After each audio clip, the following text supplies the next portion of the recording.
किसान आंदोलन को लेकर सरकार की जो रणनीति चल रही है वह अलग अलग तरीके से किसान आंदोलन को बदनाम करने की ज़्यादा और उसको सुलझाने के प्रयास की कम दिखाई दे रही है। पिछले 15 दिन से अधिक हो चुके हैं। 26 नवंबर को दिल्ली में दस्तक दे दिया था किसानों ने। आज 14 तारीख है। कुल मिला के करीब 20 दिन होने को हैं, लेकिन सरकार की कई वार्ताएं हो चुकी हैं पर कोई हल दिखाई नहीं दे रहा। लेकिन आईटी सेल, जिसको कहा जाता है कि भाजपा से जुड़ी हुई है, हालांकि इसका कोई बहुत तगड़ा प्रमाण जैसा लिखित या अलिखित तो नहीं है, लेकिन सामान्य तौर पर माना जाता है कि यह भाजपा का है।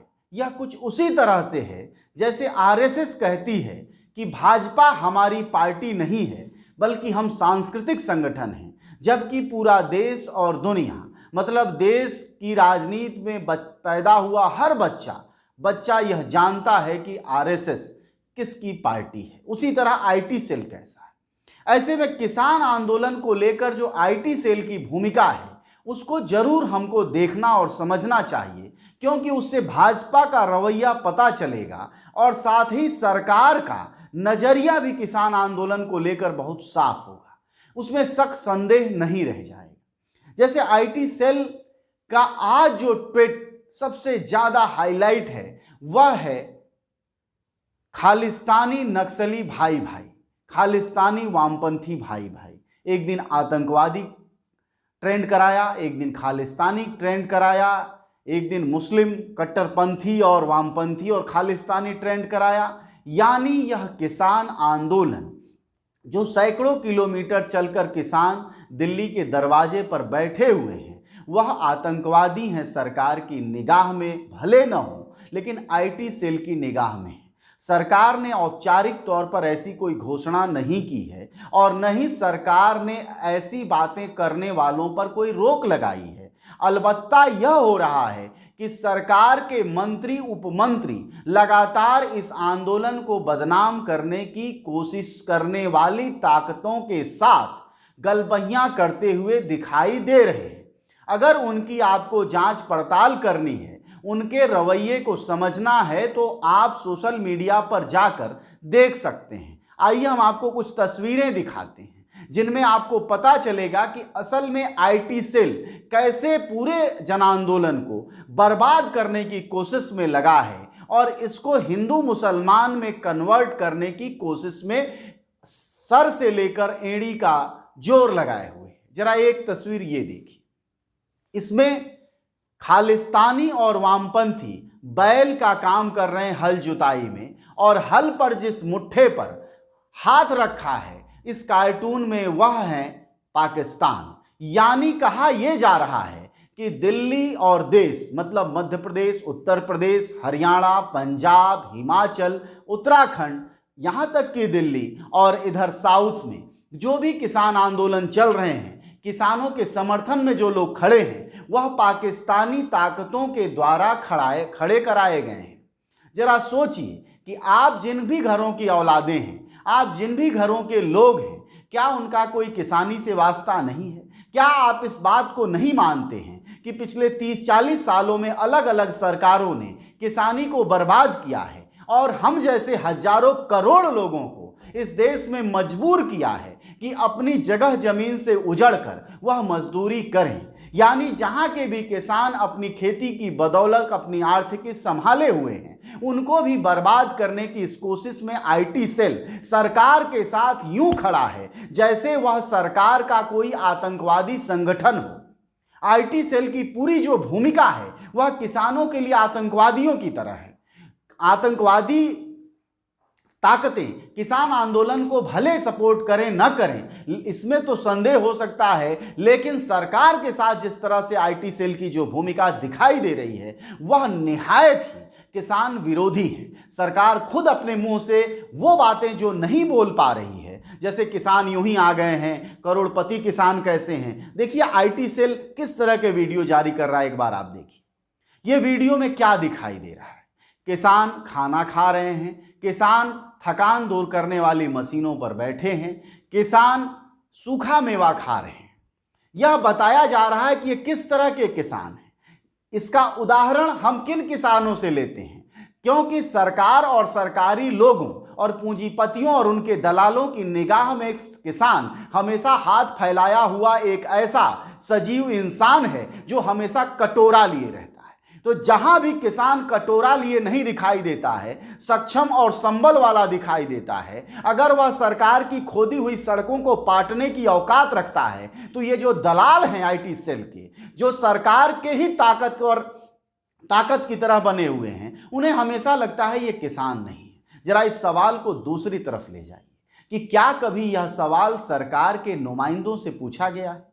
क्या यह सवाल कभी प्रधानमंत्री मोदी से भी इतनी ही ताकत से आईटी सेल के लोगों ने पूछा है कि एक प्रधानमंत्री जो बहुत ही मामूली और सामान्य घर से आता है, जो खुद के बारे में दावा करता है कि उसने चाय बेची है, वह 8 करोड़ के सूट धारण करने की क्षमता कैसे रखता है?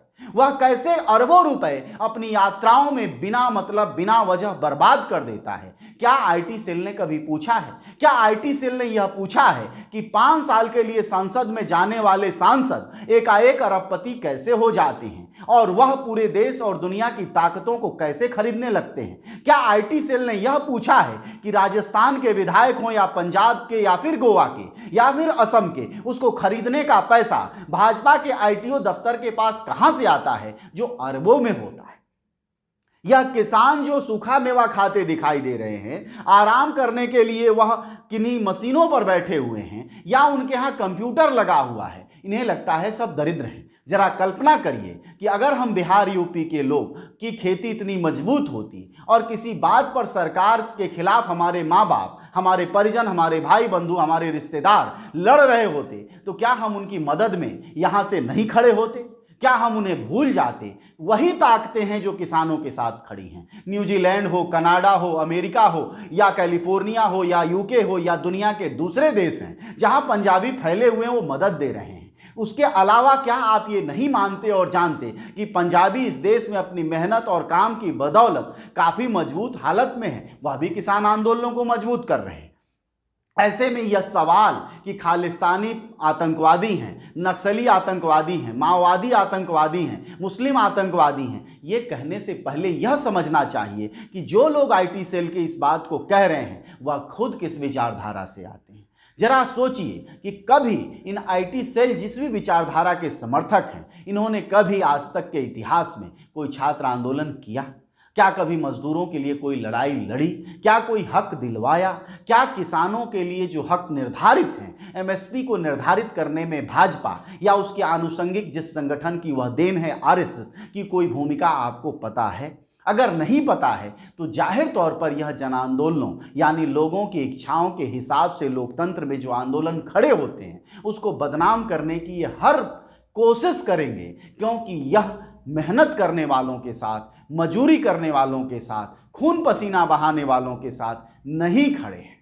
ये खड़े हैं ताकतवर लोगों के साथ जो सिर्फ उंगलियां और इशारा करते हैं, जो एक कलम और कंप्यूटर के कीबोर्ड से किसानों की जमीन को कारपोरेट के हवाले कर देना चाहते हैं। अन्यथा अगर आपको इतिहास पता हो इनका, तो आपको मालूम होगा कि सत्ता के लिए और अपनी राजनीति को बचाने के लिए, और राजनीति क्या है? हिंदू और मुसलमान की है। राजनीति क्या है? खौफ की है। राजनीति क्या है? डराने की है। यह राजनीति है। यह 8 घंटे मजदूरी की लड़ाई नहीं लड़ते। अगर इन्होंने, आपको याद हो, किसी स्वास्थ्यकर्मी के अधिकार के लिए कोई आंदोलन किया हो तो बताइए, कोई छात्र आंदोलन फीस माफी के लिए किया हो तो बताइए। अलबत्ता जिन राज्यों में भाजपा की सरकारें हैं, अगर उत्तर प्रदेश की बात कर लें तो कोरोना काल में जो गार्जियन अपने स्कूलों की फीस नहीं दे पा रहे हैं, प्राइवेट स्कूलों की, उसकी 1 रुपए की माफी भी योगी सरकार ने नहीं की है। और ये वही योगी सरकार है, यही योगी हैं, सरकार तो छोड़िए, मुख्यमंत्री योगी हैं जो किसान आंदोलनकारियों के बारे में कहते हैं जो किसान हैं वो खेतों में हैं और जो बरगलाए हुए हैं वो आंदोलन कर रहे हैं।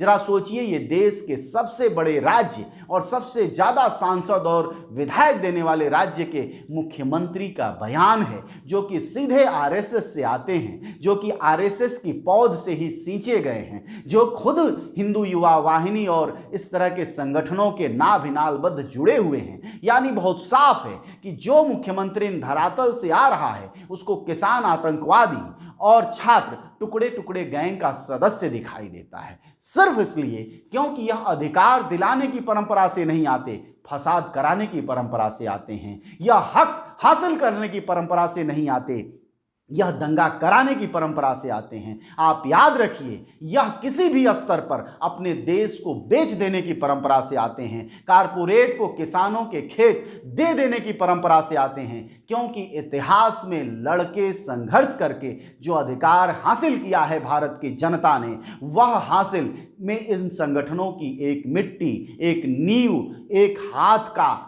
जोर तक नहीं लगा है। इसलिए सारी राजनीति, सब कुछ आंदोलन आज जो दिखाई दे रहा है किसानों का, वो इसीलिए ये आईटी सेल हो या फिर इनके नेताओं की बयानबाजियां हो या फिर मंत्रियों का तिकड़म हो। आप मंत्रियों को जरा देखिए, मंत्रियों की स्थिति क्या है। मंत्री एक तरफ सरकार से वार्ता करना चाहते हैं, दूसरे तरफ दूसरे मंत्री कहते हैं ये बरगलाए हुए किसान हैं, तीसरे मंत्री कहते हैं हमने सारी बातें मान ली हैं, चौथी मंत्री कहते हैं अभी किसानों से बात हो रही है, कुछ किसान संगठनों को फोड़ने की भी बातें हो रही हैं, अपने पक्ष में लाने की बातें हो रही। और यह कोई रहस्यपूर्ण उद्घाटन हम नहीं कर रहे, बल्कि यह सब कुछ मीडिया में है।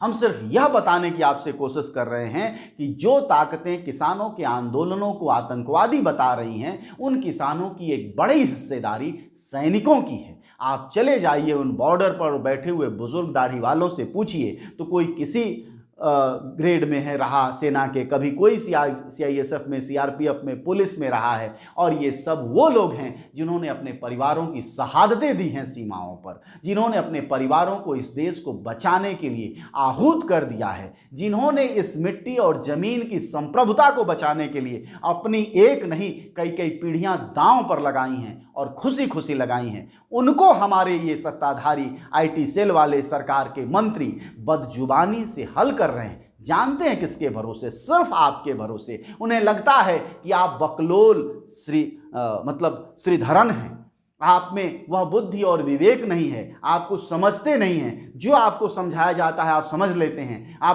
उनको लगता है कि हम लगातार अपने बड़े मीडिया माध्यमों से, इन छोटे मीडिया माध्यमों को हम जैसे लोगों कौन पूछता, इनको लगता है कि बड़े मीडिया माध्यमों से सुबह से शाम तक अगर ये प्रचार करा दें कि ये शाहीन बाग बनाया जा रहा है, ये आतंकवादी हैं, ये खालिस्तानी हैं, तो उससे देश की जो जनता है अपनी गरीबी भुखमरी के संघर्षों को छोड़कर इनके साथ किसान आंदोलन को सहयोग करने के बजाय उसके विरोध में खड़ी हो जाएगी। यानी हमारी बुद्धि और क्षमता, हमारे विवेक को, मतलब जिन घरों के हाथों से ये देश बनता है, ये कंप्यूटर, ये सड़कें, ये नालियाँ, ये बिजली, ये पानी, ये यूरिया, ये खाद, ये हवाई जहाज, पंखे, ये घड़ियाँ, जो कुछ भी बनता है वह सब हमारे और आपके हाथों से बनता है। लेकिन ये नेता जिन्होंने कोई ढंग की पढ़ाई नहीं की, सिर्फ तिकड़म किया, जाति की राजनीति की, धर्म के नाम पर हमें बांटा, वो हमें हमारे घरों में पैदा हुए जानकार लोगों को सोचते हैं ये सब मंदबुद्धि हैं, इनको धर्म जाति में फंसाओ और किसी भी आंदोलन को बदनाम कर दो। युवा लड़े तो टुकड़े टुकड़े गैंग कहो, किसान लड़े तो आतंकवादी खालिस्तानी कहो, और राज करो इस देश में जहां की 85% लोग ढंग से 20-30 रुपया रोज नहीं कमा पाते। उस देश में अश्लीलता का प्रदर्शन करो, हजारों करोड़ रुपया लगा के संसद बनाओ। कौन चू करने वाला है, कौन चा करने वाला है? इसलिए इस देश को हमें समझना होगा और समझना होगा कि आखिरकार ये आंदोलनकारी किसके लिए लड़ रहे हैं। धन्यवाद।